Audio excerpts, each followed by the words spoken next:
Hello and welcome to Restoring Our American Republic. I'm Chuck Benoit with The Nature of Things, where we are realigning God, government, and natural law so that we might restore our American Republic. Have you ever taken a legal oath? You know, to hold hand on the Bible, right hand in the air, saying, "So help me God." Well, that kind of oath taking has been a foundational piece of our nation's history. It was so because our founding fathers believed in the God of the Bible and his attitude toward a promise. There were those in our nation who believed that an atheist couldn't be trusted by to be a government official because they wouldn't have that belief and their oath would be immaterial to them.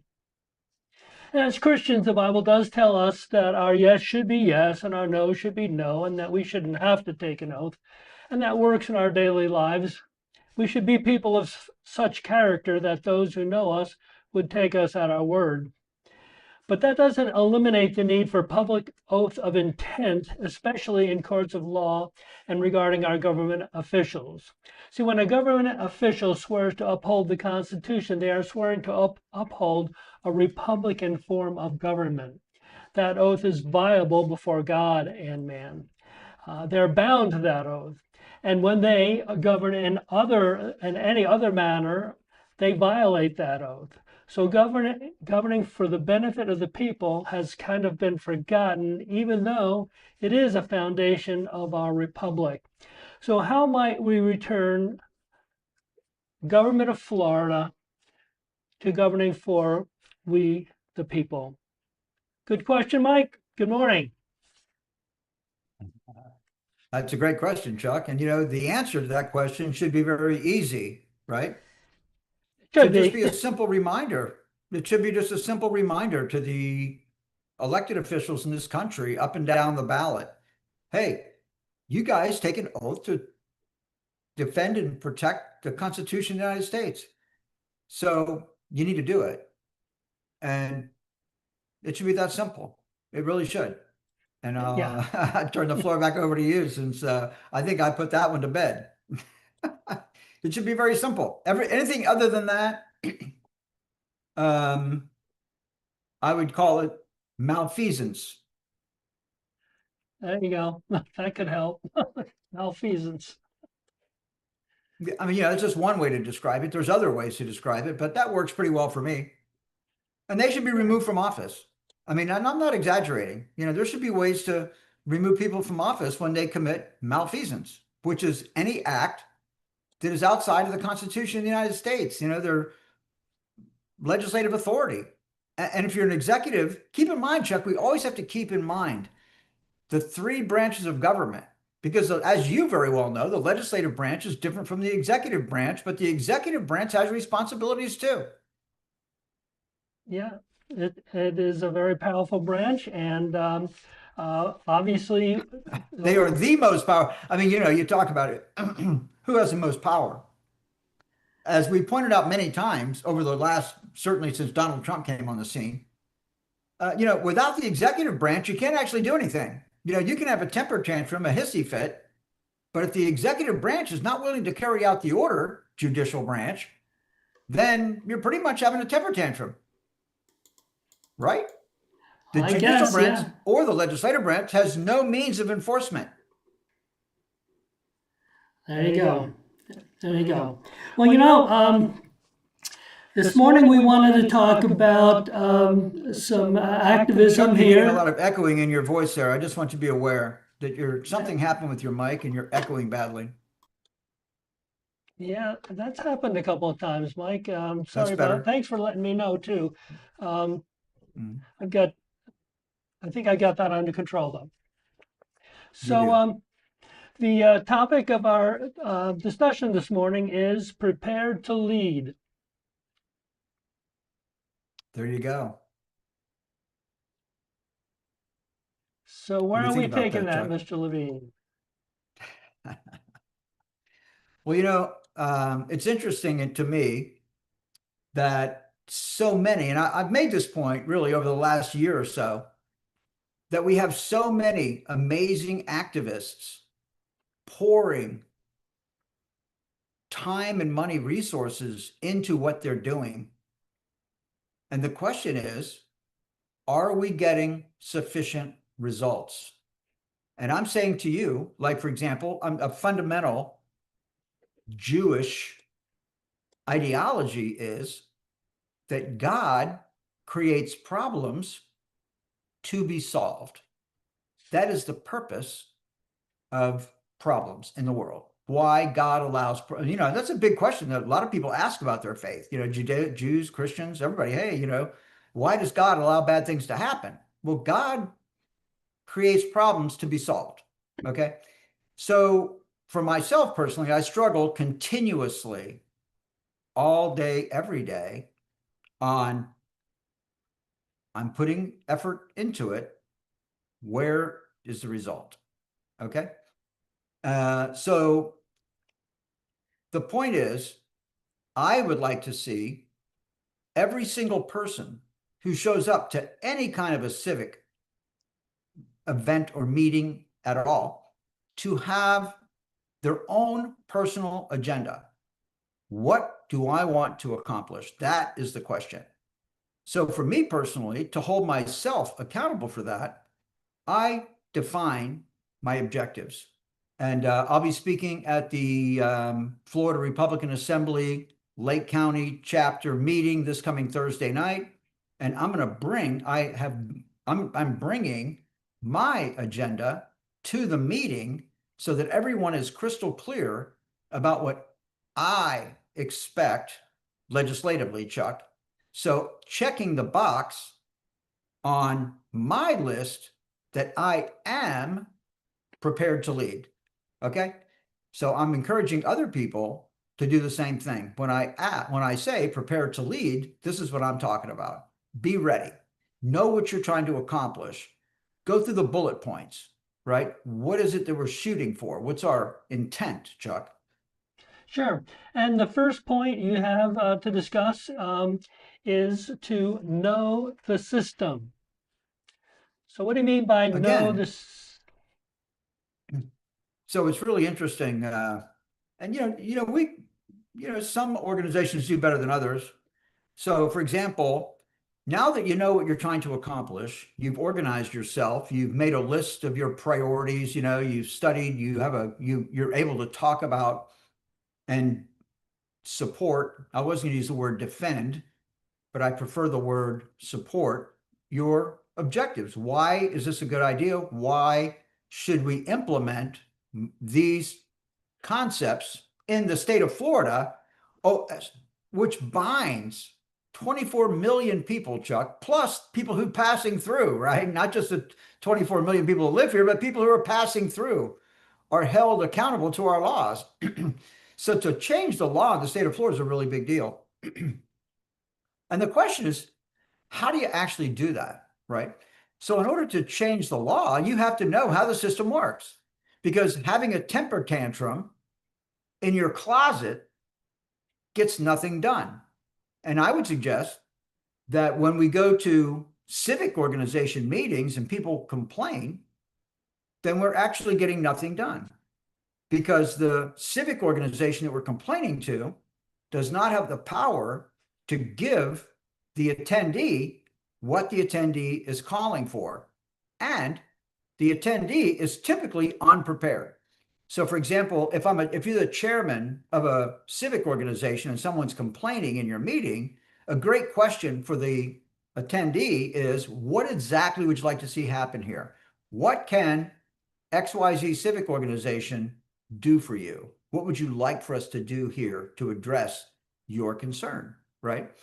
And typically the civic organization in itself does not have the power to do that. So the question becomes, how do you affect change, Chuck? And then you have to, of course, we could take the time to go through and explain all that, but we're on a 30-minute, broadcast here, and we have other things to talk about.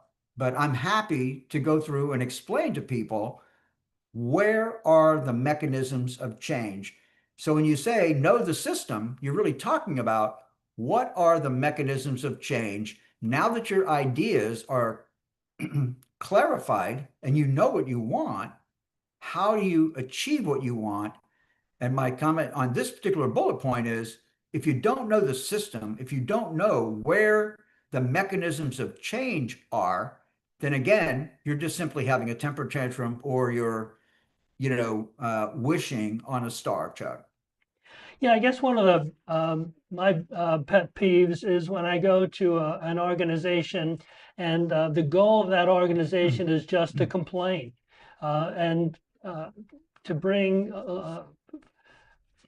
speakers in that assure us that we have something to complain about, but we don't have an objective act, something to look forward to doing to resolve the complaint. Complain, complain, complain. It's like clicking the tongue. You feel so much better, but you haven't done anything. So The way yeah, to build your civic organization, Chuck, is agree with people who are complaining, and more people will come to your meeting and complain. I think that's probably It's true. I think that's probably happening, quite frankly, in a lot of our meetings. But Well, people use it, right? Leaders of these organizations, their number one goal is to grow the population of their organization. Ask anybody, right? What does the FRA want? More members. What does the RLC want? More members. What does the American Patriot Executive Committee want? More members, right? They all want the same thing. So how do you get that? Oh, you just tell people what they want to hear, right?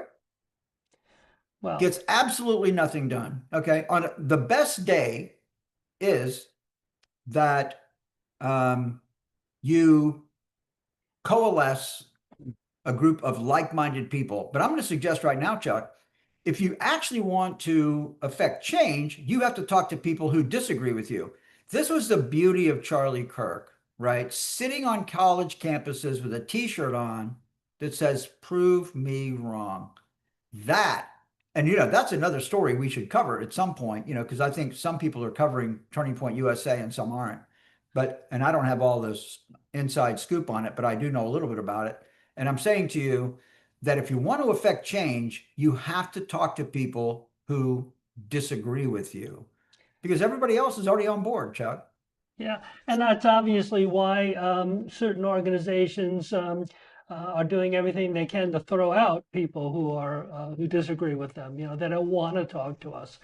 They want to shove things down our throat. Um, yeah, well, each organization should have Oh, and some. by the way, Chuck, let me just say this at this juncture right now. I mean, if you're an evangelist, bring people to your civic meeting who disagree with you, because I have news for you, Chuck. I know that I'm preaching. Actually, I'm doing the preaching here instead of you, which is atypical. But if you want to convert someone to faith, the truth prevails. So bring them in the room. Okay. Maybe they will come to the truth, and maybe you will. Never can tell. Right? Yeah. Depends on, who is most aligned with God from my point of view. There you go. There you go. Well, let's move on to our next point, Mike. Understanding available resources. So, what say you, Mike?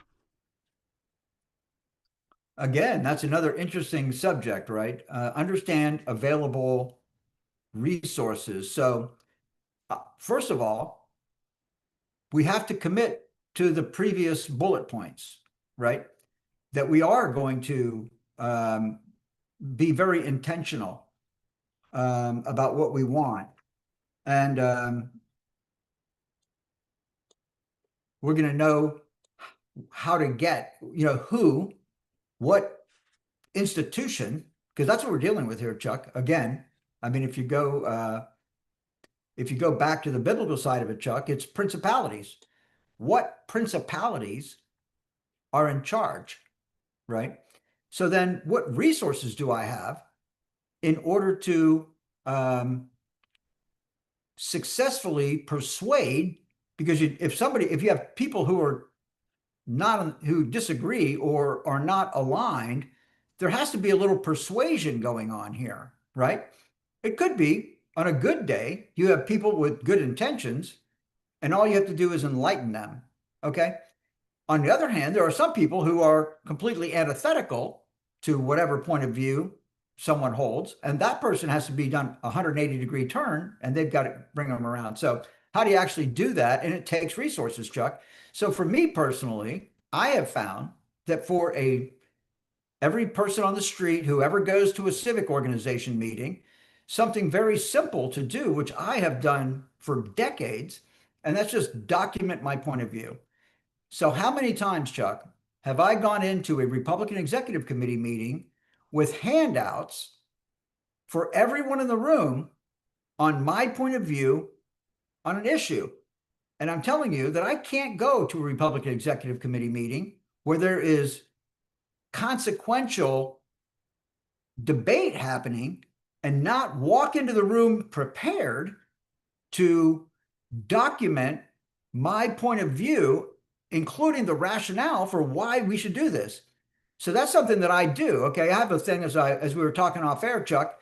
I don't want to tell someone to do something that I wouldn't do or haven't done, right? So for me, like, I do that all the time. When I represented Lake County at the Republican Party of Florida, I went to quarterly meetings with a document stating what I wanted to get done in that meeting.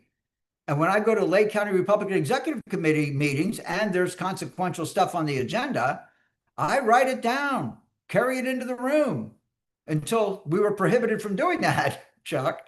Right? So know what and then of course you can get into the bigger picture, right? What are the resources? Okay. And now that you know the system, a resource could be a trip to Tallahassee, lobbying your legislator. And then of course, again, as you study, know the resources. What resources do you have to bring with you? Do you have to apply when you're lobbying legislators? And if you don't have a leave behind for the legislator, then you might as well not go. Okay. So you can go on and on with the tools associated with delivering your message and persuading other people to your point of view. You have a lot of resources. And the connection that most people understand is that if you're talking about politics, which we are, in order to wrap your mind around what are the resources available, it would be everything that a political campaign does. Okay. Those are kind of, and then think outside the box because there are others. But right now in the world we're living in, we're talking about text message notifications. We're talking about email blasts. We're talking about social media posts. We're talking boosting social media posts, targeted boosting of social media posts, and all of those resources, Chuck. I think that kind of packages up this particular bullet point.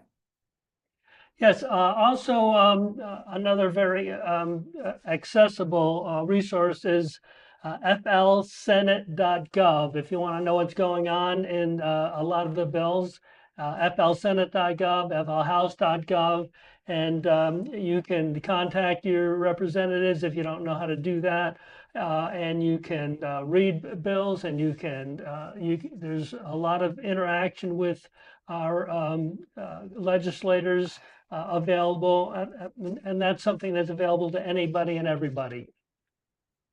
Let me make a comment on that, Chuck, because that is so true. So, for example, you and I, when we first started doing the legislative analysis going into session this year, we started looking at Nan Cobb, right? The state representative from House District 26, who I ran against in 2024.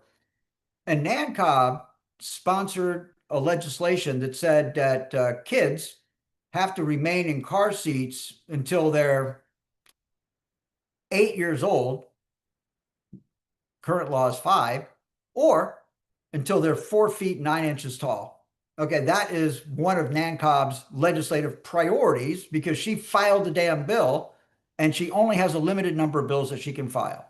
So Nan Cobb believes that her time in Tallahassee, the best thing she can do with the resources she's been given, one of the 7 best things that she can do is file legislation calling for children to be required to stay in car seats until they're 8 years old or until they're 4 feet 9. And then you and I tapped into that resource and we said, what principals are hiring lobbyists to lobby for this legislation. And on this particular bill, the American Pediatric Society is a principal supporting that particular legislation. So I would suggest they probably created the legislation and gave it to Nan Cobb to run. I So, learned Mike, yesterday, let me just finish this real quick. I learned yesterday that the American Pediatric Society supports the genital mutilation of our children, Chuck. So now, if you want to take a look at the resources that are available to you, let's pop over to Nan Cobb's campaign account and see if the American Pediatric Society is contributing to Nan Cobb's career, Chuck. there we go. Well, we need to move right along, Mike. The next thing you have on our list is things written down come to pass. And I know you say that a lot. Maybe we can just give a little comment there and we can move on. Again, maybe a letter to Nan Cobb telling her that you think that the American Pediatric Society, who could very well be a donor to her career, is inconsistent with the values of her constituency. Write it down, send it to her, publish it in a newsletter. Even better, mail it to 20,000 voters in Republican primaries, Chuck. There we go. There we go. So I'm having a little bit of a difficulty with my machine. Every once in a while, things just don't want to clear up for me here.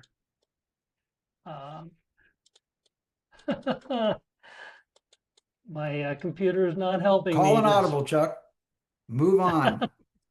There we go. Let's see here. Moving on to the next point, I guess is what I'm trying to get to. Find opportunities to be heard. Yeah. So that's another thing, right? We go to civic meetings and everyone in the room are our best friends and we agree on 98% of everything we're talking about. But aren't there other civic organizations in the community? Like, for example, for me personally, I spent my entire career, my whole mindset is built around business. So recently, I reestablished, which I never went, I've always been a member over the last many, many years of the South Lake Chamber of Commerce, but I've revitalized my relationship with the South Lake Chamber of Commerce, and they were gracious enough to put me on their public policy committee, which is a great honor.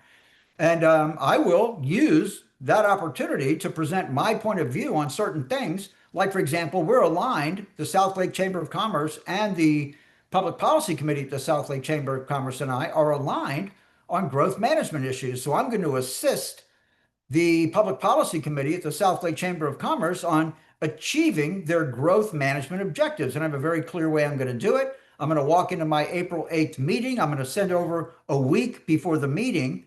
I'm going to send over a proposal that I'd like to be on the agenda of the meeting. And then we'll debate my proposal and take a vote. And I believe that I will persuade the South Lake Chamber Public Policy Committee to get behind my point of view and actually put this in front of legislators who can actually get things done, Chuck.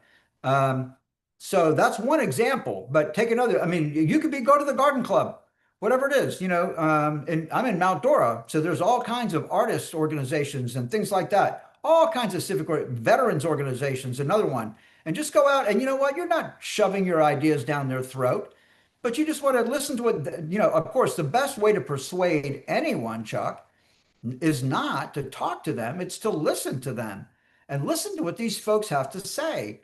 And once you listen, people really appreciate it.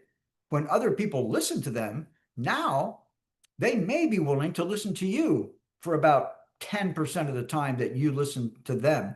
And that's very productive, fertile time to get your point across. And because you have been so gracious to them, they will be gracious to you. So Okay. yes, there's a million civic organizations out there. And rather than spend all of our time in echo chambers with political organizations where everyone in the room agrees with us, let's wander outside and see if we can drop some apple seeds on fertile ground, Chuck. I think that's your next point, Mike, which is participate in non-political organizations. Do we want to take that and move No, on we to? can skip it. We just did it. Yeah, we just did it. Okay, so maybe I can do this on the fly. I don't know why it all of a sudden doesn't want me to do this whole thing all at once, but the next thing we want to talk about is building priorities, prioritizing building a database. So why don't you let us go with that, Mike? Again, Chuck, it's getting the word out, right? This goes back to know the resources available to you. But you know what? For me personally, I'm walking around. I can just show you, right? Let me just show you real quick. Okay. This is a stack of business cards. Okay. Every time we go out, if we're serious about getting the word out to people, we will collect their information. People have information all the time. So when we go anywhere, everybody at any kind of a civic organization meeting, any people you do business with, the people in your soccer team, soccer moms, all that stuff, harvest their contact information and get it all. Name, address, phone number, email. That's what you need. Name, address, phone number, email. And when you get it, that's not the end. That's the beginning. Okay, now you take time to put it into your contact manager and you build a database. And if you're really sophisticated, you'll categorize that stuff so you can talk to specific groups within your database about specific things at specific times. But this is how you do it. And if you don't do it, then you're basically resigning to failure. Okay. I'm not willing to gather information. And keep in mind, databases can be purchased. Like, for example, for us in politics, we at minimum should have every single phone number and every email address for every registered voter in our county, or certainly in our district, whatever the population you're looking for. But that's something you can buy. Okay. And of course, that means you got to spend some money on it, or, put some time into doing a public record request or things like that. This is so crucial. And the successful people get it, and the people who don't get it are not successful. I can give you example after example of public figures who understand this, and then I can give you lots of examples of public figures or people want to be public figures who don't get it. And the reason they're not public figures is because they don't get it, Chuck. Database, crucial. There we go. So in our last waning moments, I think this last topic is highly important. Stand boldly. That's what it's about, and it doesn't mean, Chuck, stand boldly does not mean walk around with your hair on fire. Doesn't mean raising hell at meetings. It means walk into a room, and as soon as you walk into the room, everyone in the room knows what you're about, and you don't have to open your mouth. Just walk into the room, and when any person has sufficiently educated the public as to your value proposition and specific things that you want done, you don't have to open your mouth. All you have to do is be present in the room, and you will change the outcome of events let's just use a meeting as an example. Just your presence in the room will influence the outcome of the event. It may not get you to the finish line. Obviously, I'm not saying don't testify, but I am saying that when any one of us human beings, we owe it to God to carry the character of God into our communities. And we do this in a lot of ways, but when we as a group individually can walk into a room and people say, oh, that's Chuck Benoit, and I know exactly what Chuck Benoit's all about. Just your presence in the room will make a big difference, Chuck. So that's my point on stand boldly. Do not retreat. Your point of view is as good as anyone else's point of view. We all put our pants on in the same way every morning. And just because somebody else has position power does not mean that you have no power. So stand boldly. There we go. Well, we are out of time. I think I would love for you to give us a final overview of today's message, which is prepared to lead. The next version will be prepare to win. And if you apply the things we've talked about here today, I would suggest that our movement will win more frequently. Chuck Benoit. Well, thank you very much, Mike Levine, and thank you all for tuning in to our twice weekly live stream. Please follow us on Facebook at Restoring Our American Republic. Check us out on YouTube at Restoring Our American Republic. Like and share the program, please. And remember, if you're unwilling to govern yourself, you will be governed by tyrants. Until next time, God bless you. God bless President Donald J. Trump, and God bless America.